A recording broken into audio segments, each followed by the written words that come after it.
అంటే ప్రకృతి కావాలి. అవునా? ఊరు బాగుపడాలా, బాగా అంటే భవిష్యత్తు అంటే పిల్లలే భవిష్యత్తు. అందుకే మన కష్టం రోజు తెల్లవారు చేసి సాయంకాలం వరకు పనులు వెళ్తూ ఉంటాం. ఏదో ఒక పని వెళ్తూ ఉంటాం. మన కష్టం పొలం పనికి వెళ్తాము, సముద్రానికి వెళ్తాము, టౌన్కి వెళ్తాము, చదువుకుంటాము, ఆఫీస్కి వెళ్తాము, ఫ్యాక్టరీకి వెళ్తాము. చాలా చాలా రకాలుగా కష్టపడుతూ ఉంటాం.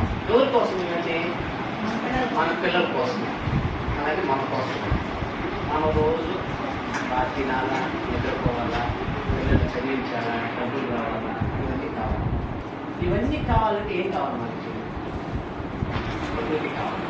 అవునా? ప్రకృతి సహకరించాలి. అవునా? మనందరికీ పొలాలు లేవు. ఉన్నాయా?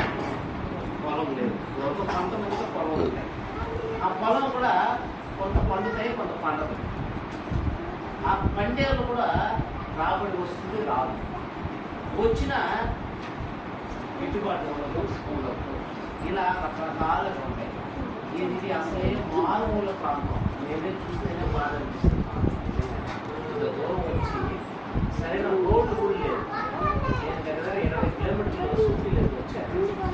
ఇలా నేనే రోజు ఒకసారి ఎప్పుడో ఒకసారి ఫస్ట్ టైం మీరు రోజు చూస్తూనే ఉంటారు. రోడ్డు వస్తే బాగుంటుంది. రోజు టౌన్ కూడా వెళ్ళొచ్చు, పోవచ్చు.